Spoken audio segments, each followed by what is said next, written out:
everyone, it's Adele from REEP. In this tutorial, I'm going to show you how to make your own version of a Dreamcatcher, inspired by Native American crafts. Let's get started. For this activity, you will need an embroidery hoop, different coloured embroidery thread, scissors, beads, and natural materials such as feathers and dried flowers. Start by winding your embroidery thread around the rim of the embroidery hoop until it is completely covered.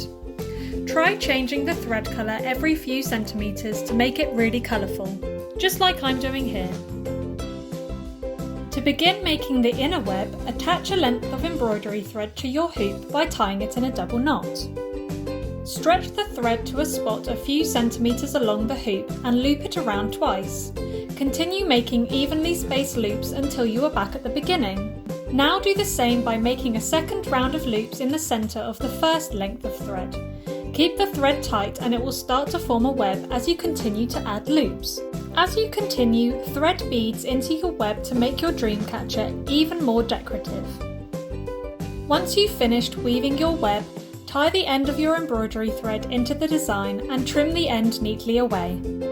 Tie lengths of embroidery thread to the bottom of your embroidery hoop, then tie your chosen natural materials to the ends so that they can hang down.